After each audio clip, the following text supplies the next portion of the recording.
Hello everyone. Samriddhi classes के YouTube channel पर एक बार फिर से आप सबका स्वागत है। मैं हूं सरस्वती मिश्रा। पिछली वीडियो में हमने 3 फरवरी 2023 के एग्जाम में पूछे गए ईवीएस के 15 क्वेश्चंस को डिस्कस किया था और आज की इस वीडियो में हम नेक्स्ट 15 क्वेश्चंस को डिस्कस करेंगे। पिछली वीडियो को इतना सपोर्ट देने के लिए thank you so much. I hope कि ये सेशन आप सबको उससे भी ज्यादा पसंद आएगा। तो चलिए शुरू करते हैं। तो यहाँ स्क्रीन पर हमारा पहला क्वेश्चन है,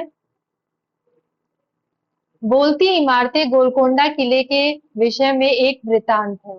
यह पाठ विद्यार्थियों को स्मारकों के विस्तृत वर्णन के अलावा डैश से परिचय कराता है। ठीक है, तो ये बोलती इमारतें ये क्या है, ये एक चैप्टर है क्लास 5 के ईवीएस का। ठीक है, क्लास 5 की जो ईवीएस एनसीईआरटी की बुक है, इसका ये चैप्टर है बोलती इमारतें। तो इस बोलती इमारतें चैप्टर में क्या दिया गया है आपको, ये क्या है, एक वृतांत है, यात्रा वृतांत है। इसमें कुछ बच्चे जो होते हैं वो गोलकोंडा किले क्या की यात्रा करते हैं। ठीक है, तो इस पाठ में क्या है, विद्यार्थियों को स्मारकों के विस्तृत वर्णन के अलावा और किन चीजों से परिचय कराया गया है वो आपको बताना है। ठीक है, तो ये ईवीएस की जो सीटेट की प्रिपरेशन है, इसके लिए मैं आपको एक सजेशन जरूर दूंगी कि आप क्लास 3 से लेकर 5 की जो भी एनसीईआरटी की बुक्स है ईवीएस की, वो एक बार जरूर देख लें कि कौन सा चैप्टर में आपको क्या थीम जो है, क्या विषय आपको दिया गया है। ठीक है, तो इसमें जो है आपके ईवीएस क्लास 5 की ईवीएस से जो बुक का चैप्टर लिया गया है बोलती इमारतें, तो इसमें आपको क्या क्या दिया गया है मैं बता देती हूँ।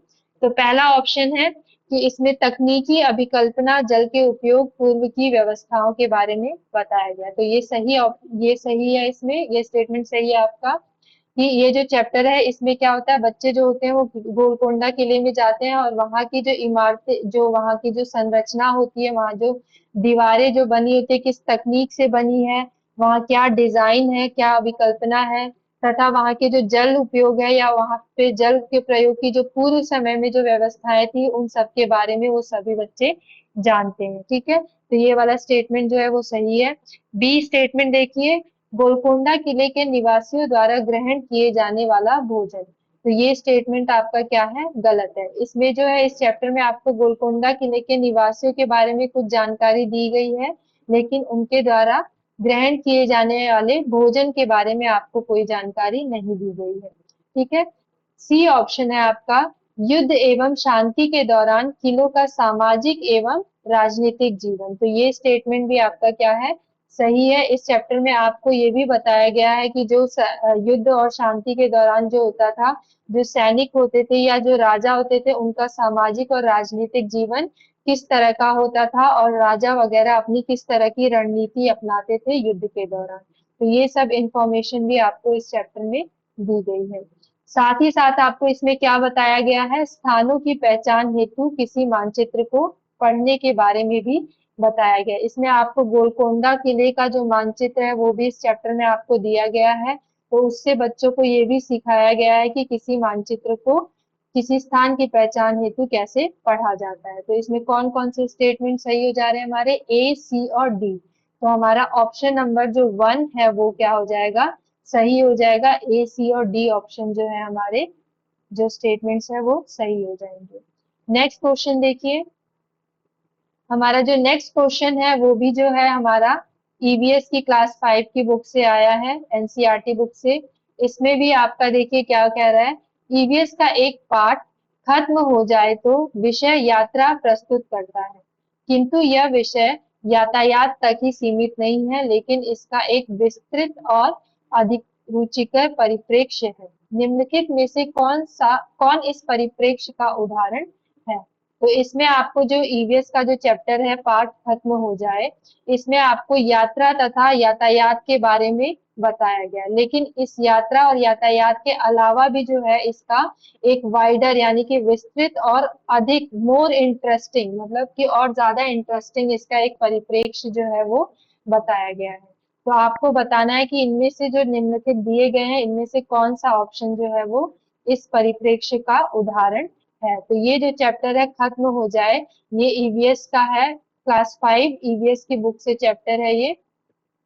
ठीक है, क्लास 5 का है। और इस चैप्टर में आपको क्या बताया गया है कि कुछ बच्चे जो है, बच्चों का ग्रुप है, वो क्या करते हैं, वो सब यात्रा करते हैं तथा साथ में जा वो क्या करते हैं, एक पेट्रोल पंप पर जाकर रुकते हैं, जहाँ पर वो पेट्रोल के बारे में कुछ इंफॉर्मेशन जो होता है वो उनको इंटरेस्टिंग लगता है, तो उसके पेट्रोल के बारे में तथा और जो ईंधन होते हैं डिफरेंट टाइप के, उनके बारे में जानकारी एकत्रित करते हैं। तो बेसिकली ये जो चैप्टर है, इसमें खत्म हो जाए तो इसमें किसके बारे में बात किया गया है, ईंधन के बारे में बात किया गया है। जो फ्यूल होता है वो जो होता है उसके बारे में, वो कैसे बनता है और उसकी जो खत्म होने की जो अवधि है उस बारे में भी बात की गई है। तो जो इसमें जो यात्रा और यातायात के अलावा कौन सा इसका परिप्रेक्ष्य देखते हैं। लोग विभिन्न दूरियों तक जाने में विभिन्न प्रकार के वाहनों का उपयोग करते हैं। तो इस चैप्टर में ऐसा इस बारे में कुछ जानकारी नहीं दी गई है कि लोग जो है वो दूरियों तक, विभिन्न दूरियों के लिए विभिन्न वाहनों के प्रयोग के बारे में नहीं बताया गया है। विभिन्न वाहनों में भिन्न भिन्न प्रकार के ईंधनों का उपयोग, इस बारे में भी बच्चों को ज्यादा जानकारी नहीं दी गई है। तीसरा है, विद्यार्थियों को हमारे देश के विभिन्न शहरों में और विभिन्न वर्षों में पेट्रोल और डीजल जैसे ईंधनों की दर ज्ञात करनी है। तो ये स्टेटमेंट जो है ये सही है। इसमें क्या है, बच्चों को एक एक्टिविटी दी गई है, एक क्रियाकलाप दिया गया है बुक में, जिसमें उन्हें क्या करना है, देश के विभिन्न शहरों में जो पेट्रोल, विभिन्न वर्षों में जो पेट्रोल और डीजल के जो क्या करना है, दर जो है उनको ज्ञात करने के लिए, कैलकुलेट करने के लिए इसमें उन्हें एक्टिविटी दी गई है। तो ये स्टेटमेंट जो है वो सही है, बाकी हमारा फोर्थ वाला भी जो है वो गलत हो जाएगा। नेक्स्ट देखिए, ब्लूम की रूपांतरित वर्गीकी के अनुसार संज्ञानात्मक प्रक्रिया का उच्चतम वर्ग है। ठीक है, इसमें पूछ रहा है जो ब्लूम्स टेक्सोनॉमी है, जो आई थी आपकी 1956 में, उसमें जो रूपांतरण किया गया, जो उसको मॉडिफाई किया गया था आपका 2001 में, तो उस मॉडिफिकेशन के अकॉर्डिंग जो है आपका पूछ रहा है कि उसमें सबसे उच्चतम वर्ग कौन सा है। तो ब्लूम ने जो लर्निंग की जो अधिगम की जो प्रक्रिया होती है उसको कैटेगरी वाइज किया था, स्टेजेस वाइज, जिसमें उन्होंने लोएस्ट कैटेगरी से लेकर हाईएस्ट कैटेगरी जो है उन्होंने बताई थी। ठीक है, तो इसमें उन्होंने देखिए, जैसे कि इस इमेज में दिख रहा है, 1956 वाली जो उन्होंने जो वर्गीकरण किया था, उसमें सबसे लोएस्ट कैटेगरी में किसे रखा गया था, नॉलेज को, और सबसे ऊपर यानी कि ज्ञान को सबसे लोएस्ट रखा गया था, और सबसे हाईएस्ट में किसे, इवैल्यूएशन यानी कि मूल्यांकन को सबसे ऊपर रखा था।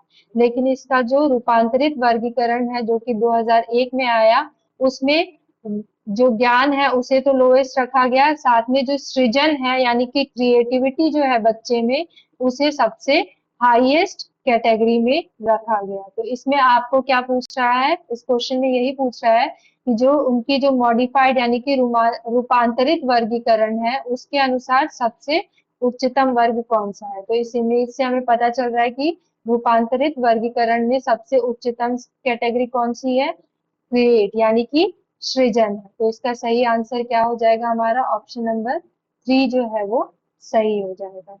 ठीक है, नेक्स्ट क्वेश्चन देखिए, एक ईवीएस शिक्षक एक विशिष्ट कार्य पर विद्यार्थियों का आकलन करने के लिए उपयोग किए जाने वाले मानदंडों के व्यापक समूह का उपयोग करता है। ठीक है, तो इसमें आपसे क्या पूछ रहा है कि एक ईवीएस टीचर है जो क्या कर रहा है, विद्यार्थियों का आकलन कर रहा है। ठीक है, लेकिन उस आकलन को करने के लिए उसने क्या यूज किया है, विभिन्न मानदंडों के व्यापक समूह का उपयोग कर रहा है। ठीक है, बच्चों के जो असेसमेंट है, आकलन है, उनके लिए वो क्या यूज कर रहा है, एक ऐसा असेसमेंट, एक टूल यूज कर रहा है, उपकरण यूज कर रहा है जिसमें विभिन्न मानदंड का जो व्यापक समूह है। ठीक है, तो इसमें सही ऑप्शन क्या हो जाएगा, रूब्रिक। जो रूब्रिक्स होते हैं ये क्या होता है, ये मूल्यांकन का उपकरण होता है। ठीक है,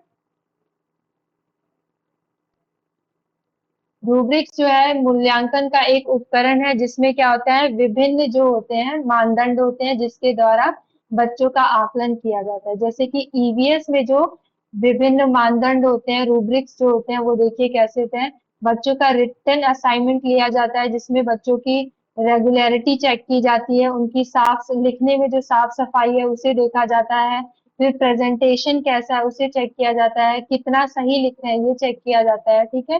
फिर ग्रुप प्रोजेक्ट के द्वारा उनकी जो ऑब्जर्वेशन स्किल है या फिर एप्लीकेशन जो नॉलेज है, ज्ञान को कैसे वो अप्लाई कर रहे हैं, इन सब चीजों को देखा जाता है।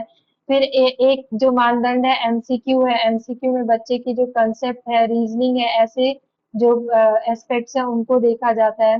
साथ में ओरल क्विज करवाए जाते हैं या फिर प्रेजेंटेशन वगैरह करवाया जाता है, जो भी आपका टॉपिक या सर्वे वगैरह। इससे बच्चों की अलर्टनेस है, थिंकिंग स्किल है, ये सब चीजों का आकलन किया जाता है। तो ये जो होता है रूब्रिक्स होते हैं, ये अलग अलग सब्जेक्ट में अलग अलग होते हैं। तो ये इनके आधार पर क्या किया जाता है, बच्चों का असेसमेंट किया जाता है। तो जो रूब्रिक्स है वो सही आंसर है। नेक्स्ट है क्वेश्चन देखिए। आयशा एक कक्षा 5 की ईवीएस शिक्षिका अपने विद्यार्थियों से ग्रामीण एवं शहरी क्षेत्रों के विभिन्न प्रकार के घरों में उनमें प्रयोग की गई सामग्री के प्रकार के आधार पर अंतर स्पष्ट करने को कहती है। इस क्रियाकलाप में कौन से कौशलों को प्रोत्साहित किया जा रहा है? तो इसमें पूछा जा रहा है कि आयशा जो कि एक ईवीएस क्लास 5 की ईवीएस की टीचर है, वो क्या करती है, अपने बच्चों से कहती है, अपने विद्यार्थियों से कहती है कि वे ग्रामीण तथा शहरी क्षेत्र के जो विभिन्न घर हैं, उनके उनमें यूज की गई जो सामग्री है, उनमें इस्तेमाल की या प्रयोग की जाने वाली जो सामग्री है, उनके आधार पर क्या करना है, उन्हें अंतर स्पष्ट करना है। किसमें अंतर स्पष्ट करना है? ग्रामीण और शहरी क्षेत्रों के घरों में अंतर स्पष्ट करना है। तो इसमें जो इस क्रियाकलाप में जो एक्टिविटी है बच्चों की, इसमें बच्चों का कौन कौन सा जो कौशल है, कौन कौन सा जो स्किल है वो प्रोत्साहित किया जा रहा है। तो इसका सही आंसर कौन सा हो जाएगा? Option number 4। इसमें जो बच्चे हैं वो अवलोकन करना सीखेंगे, ठीक है। बच्चे जो है वो ऑब्जर्वेशन जो है उनकी ऑब्जर्व करने की जो स्किल है वो प्रोत्साहित होगी। बच्चे जो है ऑब्जर्व करेंगे कि जो ग्रामीण और शहरी क्षेत्र के घर हैं वो किस प्रकार के, किन सामानों से, किन सामग्रियों को इस्तेमाल कर कर बनाए गए हैं, ठीक है। साथ में वो वर्गीकरण करना सीखेंगे, क्लासिफाई करना सीखेंगे कि जो कौन से घरों को आप ग्रामीण क्षेत्रों में वर्गीकरण करेंगे और किन घरों को आप शहरी क्षेत्रों में वर्गीकरण करेंगे। फिर अपने जो इस ऑब्जर्वेशन और जो उन्होंने क्लासिफिकेशन किया, वर्गीकरण किया, इसके आधार पर निष्कर्ष निकालना सीखेंगे। और साथ में जैसे निष्कर्ष निकालेंगे कि अधिकतर जो ग्रामीण क्षेत्र है उसमें अधिकतर घर जो है वो कच्चे हैं, या फिर ऐसा निष्कर्ष निकाल सकते हैं कि जो शहरी क्षेत्र के घर है अधिकतर वो क्या है, पक्के मकान है। फिर इसके बाद एक और इनमें कौशल जो है वो प्रोत्साहित हो रहा है, संप्रेषण करना, यानी कि कम्युनिकेटिंग। इसमें क्या करेंगे बच्चे, जो अपनी जानकारी है वो एक दूसरे से साझा करेंगे, तो इससे इनका जो कम्युनिकेशन जो है वो भी क्या हो रहा है, प्रोत्साहित किया जा रहा है। तो हमारा फोर्थ ऑप्शन जो है वो क्या हो जाएगा, सही हो जाएगा। नेक्स्ट है, ईवीएस के शिक्षण अधिगम का वह उपागम जो संप्रत्यय और प्रक्रिया उपागम दोनों का उपयोग करता है, वह है। तो इस क्वेश्चन में आपसे पूछ रहा है कि ईवीएस जो है उसे पढ़ाने का जो शिक्षण, जो टीचिंग लर्निंग जो अप्रोच होता है, तो कौन सा अप्रोच है जिसमें आप संप्रत्यय यानी कि कंसेप्चुअल और प्रोसेस यानी कि प्रक्रिया, ठीक है। तो ऐसा कौन सा टीचिंग मेथड है जिसमें आप कंसेप्चुअल और प्रोसेस यानी संप्रत्यय और प्रक्रिया और उपागम दोनों का उपयोग करते हैं? तो इसमें कौन सा ऑप्शन सही हो जाएगा? इंटीग्रेटेड अप्रोच यानी कि समाकलित उपागम जो होता है, इसमें आप बच्चे को कंसेप्ट जो होता है वो भी बताते हैं, साथ में प्रक्रिया यानी कि ऐसा जो कोई एक्टिविटी करके दिखाते हैं जिससे कि बच्चे का कंसेप्ट जो है, जो वो और अच्छे से उसे समझ आ सके। जैसे कि ईवीएस में मान लीजिए एग्जाम्पल ले लेते हैं, इवेपोरेशन का जो है टॉपिक है, इसको आप बच्चे को समझा सकते हैं प्रक्रिया के द्वारा भी, ठीक है। तो ऐसे कई सारे टॉपिक है जिनको आप प्रक्रिया और कंसेप्चुअल दोनों को एक साथ जब आप पढ़ाएंगे, तो वो कौन सा टीचिंग मेथड हो जाएगा हमारा? इंटीग्रेटेड यानी कि समाकलित उपागम हो जाएगा। 22वां क्वेश्चन देखिए। रमा अपने विद्यार्थियों को बीजों के अंकुरण पाठ के शिक्षण की योजना बनाती है। वह विभिन्न बीजों को छूकर अपने बच्चों को उन्हें महसूस कराती है, तब वह बीजों को पहचानने एवं उनका नाम बताने को कहती है। वह शिक्षण की किस विधि का उपयोग कर रही है? इसमें सिंपल जो है इसमें क्या पूछ रहा है कि जो रमा है एक ईवीएस की टीचर है, वो अपने बच्चों को क्या पढ़ा रही है, बीजों का अंकुरण पाठ पढ़ा रही है। तो उस दौरान वो क्या करती है, बच्चों को विभिन्न जो बीज होते हैं उन्हें छू कर और उन्हें महसूस करने के लिए कहती है, ठीक है, तथा उन बीजों को पहचानने और उनका नाम बताने के लिए भी कहती है। तो बच्चों को क्या कर रही है, बीज दिखा रही है तथा उन्हें महसूस करने के लिए भी कह रही है। तो सिंपली इसमें क्या वो समस्या समाधान का उपयोग कर रही है, नहीं। सहयोगात्मक अधिगम कोऑपरेटिव लर्निंग का उपयोग कर रही है, नहीं। इसमें सिंपली वो क्या कर रही है, बच्चों को दिखाकर और उन्हें पहचानने के लिए कह रही है बीजों को, इसलिए इसमें प्रदर्शन विधि का उपयोग कर रही है। तो रमा इसमें कौन सी विधि का प्रयोग कर रही है, प्रदर्शन विधि का। तो ऑप्शन नंबर थर्ड जो है वो आपका सही हो जाएगा। तीसरा क्वेश्चन देखिए, टीना एक ईवीएस शिक्षिका विद्यार्थियों के आकलन में रिपोर्ट के लिए करने के लिए जांच सूची के प्रयोग के लाभ बता रही है। निम्नलिखित में से टीना का कथन कौन सा है। टीना जो कि एक ईवीएस टीचर है, वो क्या कर रही है, विद्यार्थियों का आकलन करना है, विद्यार्थियों का जो आकलन है उसकी रिपोर्ट बनानी है, ठीक है। तो उसके लिए वो क्या कह रही है, जांच सूची का उपयोग करने के लिए कह रही है, जिसके लिए वो जांच सूची का एक लाभ बता रही है। तो इसमें से कौन सा स्टेटमेंट है जिसको, जो टीना का है, जिसके कारण आप मानेंगे कि जांच सूची को उपयोग करना लाभकारी होता है, ठीक है। तो पहला स्टेटमेंट कह रहा है जांच सूचियों का प्रयोग आसान है। तो ये स्टेटमेंट सही तो है, लेकिन कोई भी चीज आसान है इसका मतलब ये नहीं है कि वह सही भी होती है, ठीक है। तो ये स्टेटमेंट पूरी तरीके से जांच सूची के लाभ को नहीं बता रहा है। नेक्स्ट है, जांच सूचियों के लिए विस्तृत रिकॉर्ड रखने की आवश्यकता है। तो जहां विस्तृत रिकॉर्ड रखना है इसका मतलब ये इसमें जांच सूची के अगेंस्ट है, ये जांच गलत स्टेटमेंट है। जांच सूची में आपको कोई भी विस्तृत रिकॉर्ड रखने की आवश्यकता नहीं होती है। जांच सूचियां छात्रों की उपलब्धियों का विवरण देती है, ये स्टेटमेंट भी आपका गलत गलत है। जांच सूचियां जो होती है वो छात्रों की उपलब्धियों का नहीं, उनकी रुचियों का वर्णन देती है, ठीक है। बच्चे क्या किन चीजों में इंटरेस्टेड हैं उनके बारे में ये विवरण देती है। तो इसमें सही ऑप्शन क्या हो जाएगा, फोर्थ वाला। उच्च कक्षाओं में भेजने के लिए जांच सूचियों की व्याख्या करना जो होता है वो बहुत आसान होता है, क्योंकि जो जांच सूची होते हैं उसमें सिंपल जो होते हैं आपके क्वेश्चंस होते हैं, जिनका आंसर जो होता है वो सिंपली यस या फिर नो में होता है। तो इनकी जो व्याख्या करना होता है वो बहुत ही इजी होता है।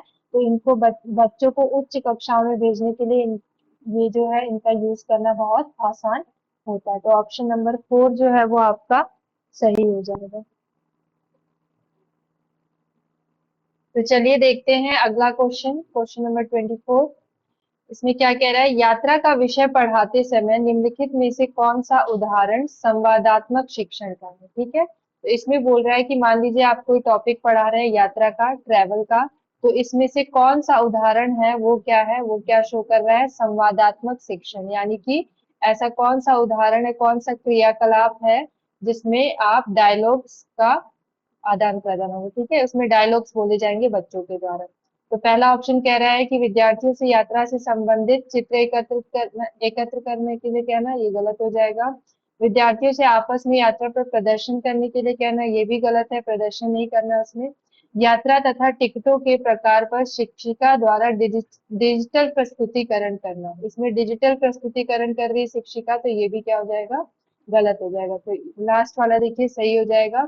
शिक्षिका तथा विद्यार्थी मिलकर सुनते हैं तथा यात्रा संबंधी अपने अनुभवों के संदर्भ में प्रतिक्रिया देते हैं। तो ये आपका सही हो जाएगा, क्योंकि इसमें बच्चे क्या कर रहे हैं, टीचर के साथ अपनी बात कर रहे हैं और संवाद इसमें इन्वॉल्व हो रहा है, इसलिए ये ऑप्शन जो है आपका सही हो जाएगा। ये उदाहरण हो जाएगा आपका संवादात्मक शिक्षण का, ठीक है।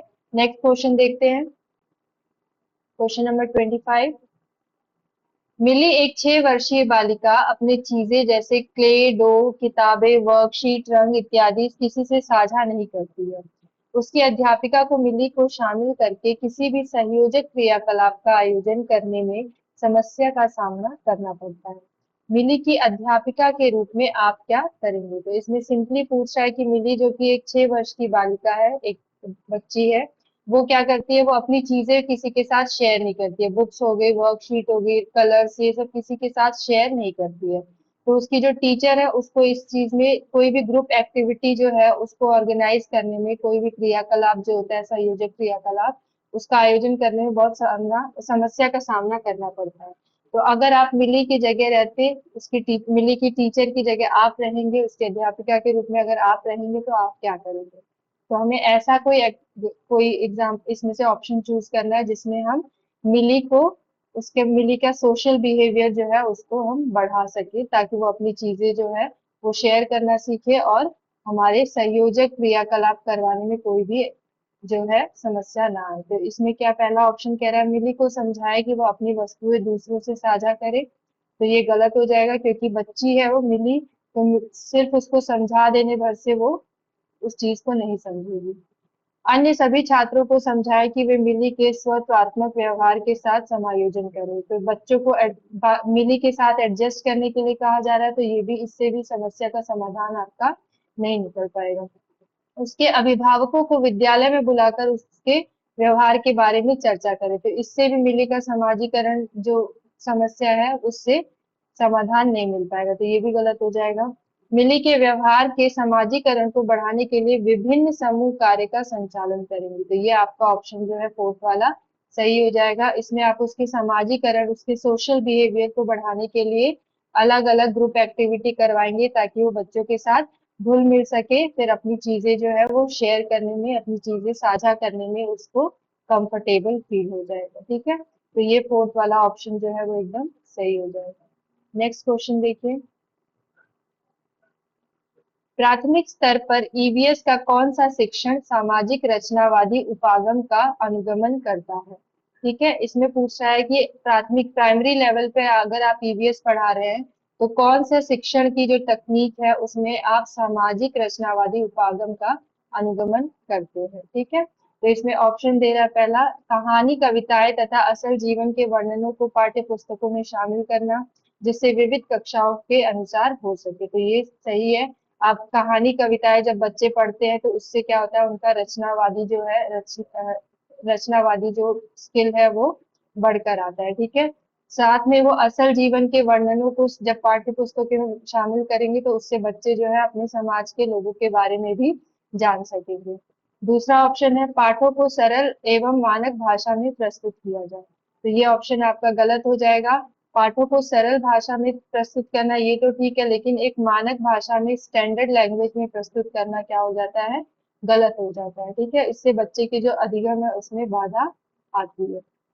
सी ऑप्शन है संदर्भ की समझ को बढ़ाने के लिए स्थानीय भाषा एवं शब्दावली का प्रयोग किया जाए, तो जब हम बच्चों को कोई चीज पढ़ाते हैं तो जब हम स्थानीय भाषा यानी लोकल लैंग्वेज का और ऐसे जो उनके डेली लाइफ में जो यूज होने वाली शब्दावली है ऐसे शब्दों का जब प्रयोग करते हैं तो उससे क्या होता है, बच्चे जो है बहुत तेजी से सीखते हैं क्योंकि वो उससे अपने आप को रिलेट कर पाते हैं और उससे उनकी जो लर्निंग है वो बहुत तेज हो जाती है, तो ये ऑप्शन भी हमारा सही हो जाएगा। तो यहाँ देखिए जो ऑप्शन नंबर 1 है ये हमारा सही हो जाएगा, ए और सी स्टेटमेंट सही है, क्योंकि यहाँ पे देखिए डी वाला ईवीएस शिक्षण की गुणवत्ता को सुनिश्चित करने के लिए राज्य स्तर के मानकीकृत आकलन है, तो जहाँ स्टैंडर्डाइजेशन की बात की जाए वो स्टेटमेंट आपका गलत हो जाएगा। इसमें जो है आपका जो आकलन है हमेशा फ्लेक्सिबल होना चाहिए, ना कि स्टैंडर्ड आकलन होना चाहिए, तो हमारा ऑप्शन नंबर जो 1 है वो सही हो जाएगा। नेक्स्ट क्वेश्चन देखिए, निम्नलिखित में से कौन सा ईवीएस के शिक्षण के लिए उपयुक्त उपागम नहीं है? ठीक है, तो इसमें पूछ रहा है कि आप ईवीएस अगर पढ़ा रहे हैं तो उसके शिक्षण के लिए कौन सा जो है वो सही टेक्निक आप नहीं यूज कर रहे हैं। ठीक है, तो पहला है रोल प्ले यानी भूमिका निभाना, सेकंड है सर्वेक्षण, ये भी सही है, क्षेत्र भ्रमण भी सही है, अगर आप बच्चों को मान लीजिए किसी ऐसी चीज के बारे में पढ़ा जैसे पेड़ पौधों के बारे में, तो क्षेत्र भ्रमण यानी कि स्कूल के गार्डन वगैरह में अगर आप उन्हें लेके जाते हैं तो वो बहुत अच्छी टेक्निक होती है। फिर ये है संवादात्मक शिक्षण, भी हमने ऊपर पढ़ा कि वो कितना यूजफुल होता है ईवीएस की टीचिंग के लिए। डी वाला जो है ये ऑप्शन जो है ये गलत है कि अगर टीचर सिर्फ व्याख्यान कर रहा है कि शिक्षण या निर्देशन दे रहा है तो ये क्या हो जाएगा, गलत हो जाएगा। ये जो है प्राइमरी लेवल में ईवीएस पढ़ाने के लिए काम नहीं आता है, तो ये ऑप्शन जो है आपका गलत हो जाएगा। तो यहाँ से कौन सा जो है उपयुक्त उपागम नहीं है, तो डी वाला जो है उपयुक्त उपागम नहीं है। तो इसमें कौन सा ऑप्शन बता रहा है? डी। तो ऑप्शन नंबर 1 जो है वो कह रहा जो है डी वाला जो ऑप्शन है वो गलत है। ठीक है, नेक्स्ट देखिए। शीना दृष्टि बाधित है तथा ईवीएस की कक्षाओं में बहुत रुचि लेती है। आप पहाड़ी क्षेत्रों में विद्यार्थियों को क्षेत्र भ्रमण के लिए ले जा रही हैं तथा शीना इस भ्रमण पर जाना चाहती है, आप क्या करेंगी? ठीक है, तो इसमें पूछ रहा है कि शीना जो कि एक दृष्टि बाधित लड़की है, विजुअली इम्पेयर्ड लड़की है, उसे ईवीएस की कक्षाओं में बहुत ज्यादा इंटरेस्ट आता है। ठीक है, लेकिन आप क्या कर रहे हैं? आप बच्चों को, अपने क्लास के बच्चों को, विद्यार्थियों को क्षेत्र भ्रमण के लिए लेके जा रहे हैं। कहाँ पर? पहाड़ी क्षेत्र में। ठीक है, तो शीना जो है वो भी इस भ्रमण पर जाना चाहती है, तो ऐसे में आप क्या करेंगे? ठीक है, तो क्या आप उसके अभिभावकों से कहेंगे कि वो उसे मना कर दे क्योंकि पहाड़ी क्षेत्र में उसके लिए जोखिम हो सकता है? तो नहीं, ये गलत हो जाएगा। हम किसी भी बच्चे को नजरअंदाज नहीं कर सकते। अगर वो, उसका इंटरेस्ट है ईवीएस में, तो हमें उसे जरूर लेकर जाना चाहिए। उसके अभिभावकों को सलाह दे कि वे उसे जाने की अनुमति दे। ठीक है, ये सही है। उसकी सबसे अच्छी मित्र को जिम्मेदारी सौंपे कि वह यात्रा के दौरान उसकी सुरक्षा का ध्यान रखे। ये भी स्टेटमेंट सही है कि अगर आप उसकी बेस्ट फ्रेंड को जिम्मेदारी देते हैं कि वह पूरी यात्रा के दौरान, क्योंकि वही उसके साथ रहेगी, तो वो उसकी सुरक्षा का ध्यान रख सकती है। ठीक है, फिर डी ऑप्शन है, 4-6 विद्यार्थियों के समूह बनाएं तथा प्रत्येक समूह को यात्रा से संबंधित निर्धारित जिम्मेदारियां सौंपे। ये स्टेटमेंट भी आपका सही है। जब आप बच्चों को ग्रुप में डिवाइड करके, 4-6 विद्यार्थियों के ग्रुप में डिवाइड कर देंगे और उनको जिम्मेदारियां सौंपेंगे, तो बच्चे इससे क्या रहेंगे? सतर्क रहेंगे और उनकी सुरक्षा भी जो है वो भी जोखिम में नहीं पड़ेगी। तो इसमें कौन सा ऑप्शन जो होगा वो सही हो जाएगा? बी वाला तो सही है, लेकिन कॉम्बिनेशन यहाँ पे नहीं दिया है बी के साथ, तो यहाँ पे सी और डी हमारा दोनों सही है। तो फर्स्ट ऑप्शन जो है इसमें हमारा कह रहा है सी तथा डी, तो ये फर्स्ट वाला ऑप्शन जो है वो सही हो जाएगा। नेक्स्ट क्वेश्चन देखिए।